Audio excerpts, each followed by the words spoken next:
Thakkar is here with us to talk about markets. Jay, what's happening on Nifty, Bank Nifty?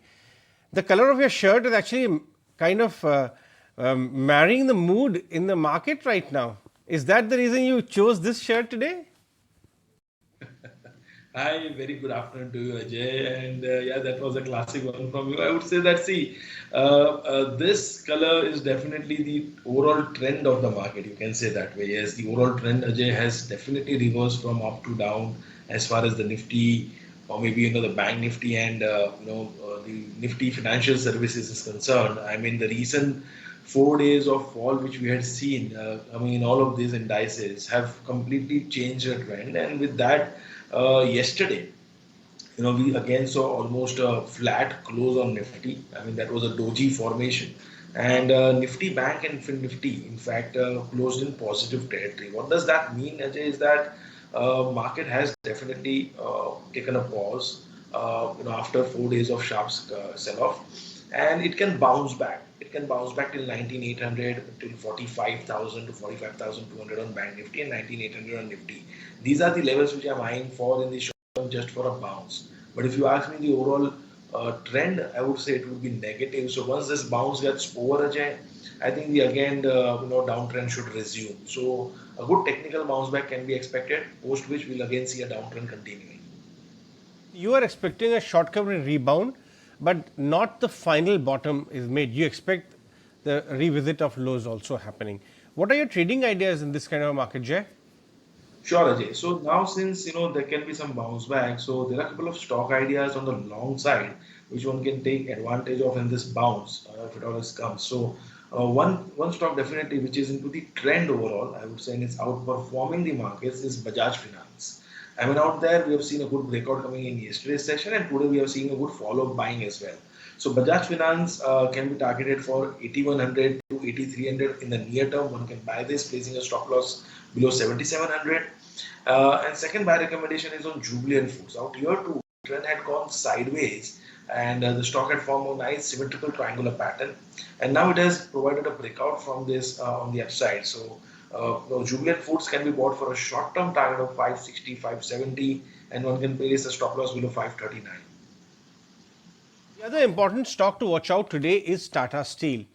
Well, after a big help coming in from the UK government, now the big story to this morning was Moody's upgrade on Tata Steel, among other important stock developments, and the stock is trading smartly in the green.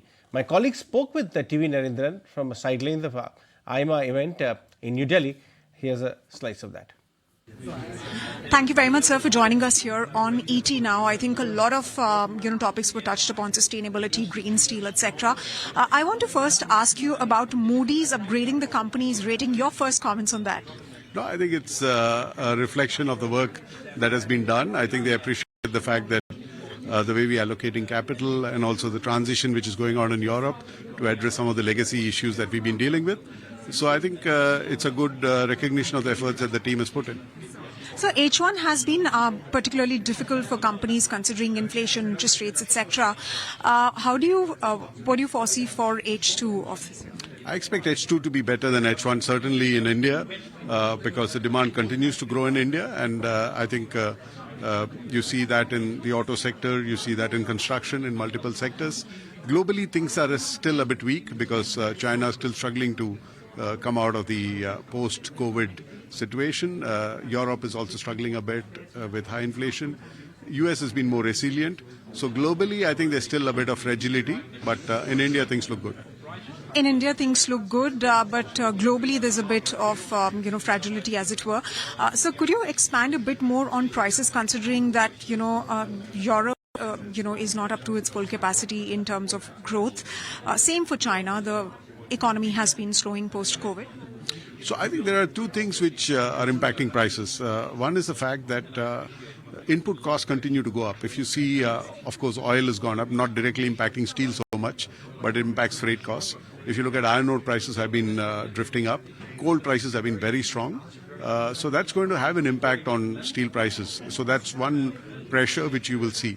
The other side is more the demand side, which you see more in India, because Indian steel companies are not exporting much, and they're able to sell all they produce in India.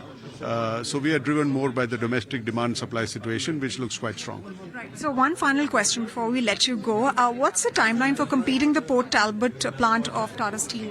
Well, there are a lot of permissions that we need to get to transition to this new process route. Basically, we are looking at a 3-year kind of time frame to complete the whole process. Yeah. Thank you. Thank you. Bye. Okay, so that was the voice coming in TV Narendran talking about how the steel prices are likely to move and of course the benefits that will come on account of that Port Talbot deal. But we do have Jay Thakkar who's been waiting by. Jay, talk to us about what your stock recommendations are. As you know, I already provided those recommendations to Ajay. I would again repeat those that one can buy Jubilant Foods targeting 560 to 570, and one can place a stop loss at 539. And a second buy recommendation would be on a Bajaj Finance. One can target 8100 to 8300, placing a stop loss below 7700. So much, Jay, for putting it again into perspective. So Jubilant Foods, that is one of your top bets as well.